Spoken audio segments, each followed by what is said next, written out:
ఆస్తిపరుడు, గొప్ప ఆస్తిపరుడు, ఆస్తి ఐశ్వర్యం కలిగినటువంటి వాడు. ఆయన జీవితంలో జరిగినటువంటి ఒక భయంకరమైన సంఘటన సమస్తాన్ని కోల్పోయినటువంటి ఆ మనిషి చెబుతున్నటువంటి మాట, ఆ భక్తిపరుడు చెబుతున్నటువంటి మాట, ఆ నీతిమంతుడు చెబుతున్నటువంటి మాట, ఇది సమస్తము యెహోవా ఇచ్చెను, యెహోవా తీసుకొనెను. యెహోవా ఇచ్చెను, యెహోవా తీసుకొనెను. ఆయన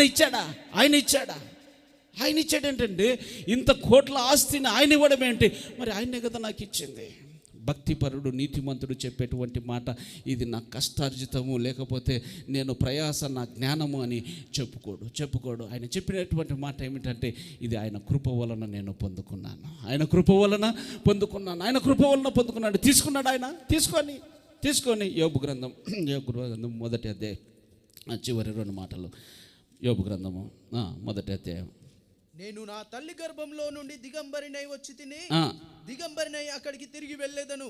యెహోవా ఇచ్చెను, యెహోవా తీసుకొని పోయెను, యెహోవా నామమునకు స్తుతి కలుగును గాక. ఏమంట 7,000 గొర్రెలు, 3,000 ఒంటెలు, 500 జతల ఎడ్లు, అతి విస్తారమైనటువంటి ఆస్తి ఐశ్వర్యం కలిగినటువంటి వ్యక్తి. కుమార్తెలు 7 కుమారులు, 3 కుమార్తెలు అక్కడికక్కడ చనిపోగా తను చెబుతున్నటువంటి మాట, ఆస్తి అంతా దొంగలు తీసుకెళ్లారు బాబు అంటే, యెహోవా ఇచ్చెను, యెహోవా తీసుకొనెను. హల్లెలూయా. ఆయన ఇచ్చాడు నీకు. ఈరోజు నువ్వు పని చేసి కష్టించి పని చేయడానికి నీకు కృపనిచ్చాడు, బలమునిచ్చాడు, ఆరోగ్యమునిచ్చాడు అని అంటే ఆయన చూపినటువంటి కృపనే, ఆయన చూపినటువంటి ప్రేమ, ఆయన ప్రణాళిక. అందుకొరకే నీవు ఇంకా నడవగలుగుతున్నావు. నీవు ఆరోగ్యంగా ఉండగా నీ పక్కవారు అనారోగ్యంగా ఉన్నారు. కారణం ఏంటి? అవన్నింటిని తలంచుకొని ఆయన కృపను తలంచుకుంటే నీవు నిశ్చయముగా ఆయన ప్రేమకు దాసురాలు అవుతావు. హల్లెలూయా. ఎప్పుడైతే ఆయన ప్రేమను నువ్వు అనుభవించడం ప్రారంభిస్తావో, ఈరోజు అయ్యగారి దగ్గరికి వచ్చి, శామ్యూల్ అయ్యగారికి దగ్గరికి వచ్చి, అయ్యా 1 కోటి రూపాయలు ఇస్తాం ఒక సినిమా పాట వాడమంటే, అయ్యగారు ఏమంటారు?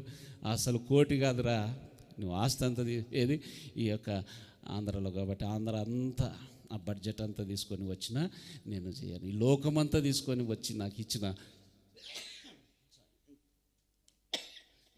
నేను ఆ పని చేయను. ఏది ఒక్క పాట కదండి, ఒక్క పాట వలన ఏమైద్దండి?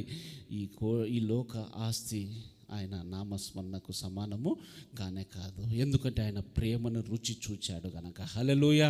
ఆయన ప్రేమను అనుభవించాడు గనక ఆ ప్రేమలో నుంచి వేరు చేయనది మరి ఏమీ ఉండదు. మరి 10వ భాగం ఎందుకు నిన్ను వేరు చేస్తుంది?